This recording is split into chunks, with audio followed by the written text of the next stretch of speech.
الاشتراك في قناتي، قوموا بالضغط على الزر الأحمر أسفل الفيديو وتفعيل الجرس ليصلكم كل جديد. ونروح مع بعض نروح نشوفوا المقادير وكيفية التحضير. مرحبا بكم أخواتي من جديد في قناتي فاطمة كويزين. إن شاء الله تكونوا بخير، تكون اليوم كيفية جديدة إن شاء الله تعجبكم. هي عبارة عن دجاج محمر في الفور مع الخضار، كيفية جدا رائعة.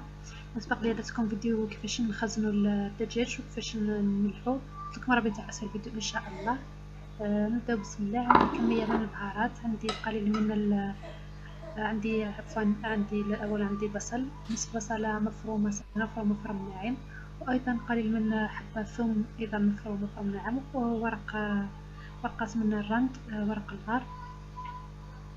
بالنسبة للبهارات عندي القليل من الكمون، قليل من الفلفل الأسود، قليل من البهارات المشكلة، والملح وزنجبيل بودرة الكزبر بودرة. عندي حوالي ملعقتين زيت أو 3.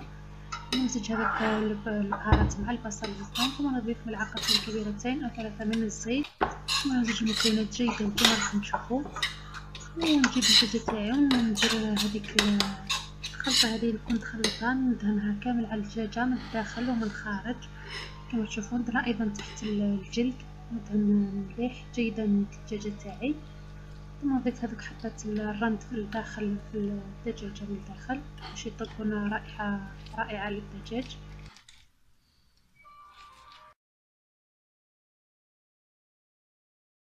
عليكم الدجاجة تاعنا بعد اللي ارتاحت في الثلاجة مدة 4 ساعات. كما تقدروا ديروها في الليل وتخليوها تبات كل ما قعدت في لاصوص تكون مليح. راني جبت بطاطا، فلفل، طماطم والبصل كما راكم تشوفوا، ثم ديروا على حساب العائلة تاعكم، وكمية من الزيتون اخضر كما تشوفون. نبداو بسم الله، راح نقطعهم قطع بهذا الشكل. بالنسبة للبصل، فلفل،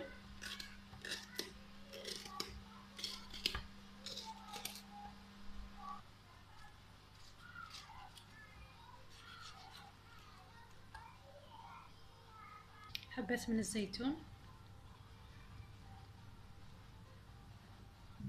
نضيف شويه تاع بهارات، شويه في كمون، شويه فلفل اسود، شويه زنجبيل، شويه كزبره غبره،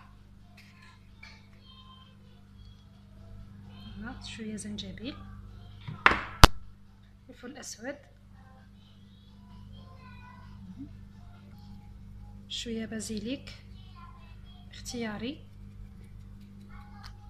شويه ملح،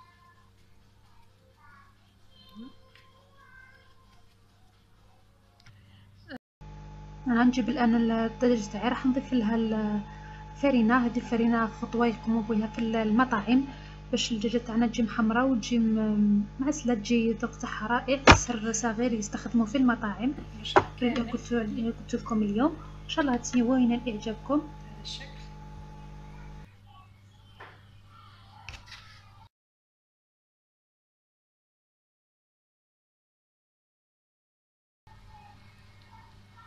نحطها في وسط الخضره هذيك.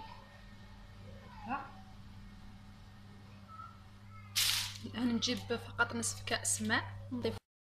انا حنجيبها بالومنيوم وبابي فيلم، نغطي الدجاج تاعي، ندخلها للفرن على درجه 200 درجه ونخليها حتى تعد نصف طياب، ونحي ورق بابي فيلم بالومنيوم ونضيف القليل من الزبده ونخليها حتى تتحمر تكون جاهزه ان شاء الله. ولا وليكم الدجاج تاعنا نهار اليوم واجد في صحن التقديم كما راكم تشوفوا مع الخضر، يجي روعه مع الطريقه اللي كنت درتها لكم في الفيديو السابق كيفاش نخزنوه كيفاش نملحوه باش يجي مالح كامل حتى من الداخل وبنين. صراحه يجي افضل من اللي في المطاعم. سيوه جربوه ما تندموش عليه، خاصه كيفيه الطريقه لانك تخبيه في على الاقل قبل ما طيبيه، على الاقل يبات ليلتين في المجمد مع الملح، وهو خارج المجمد في الثلاجة عادي يكون يجي روعة. في الآخر ما يغنقوا تلافوا راح تلقاو فيديو آخر إن شاء الله. والسلام عليكم ورحمة الله تعالى وبركاته.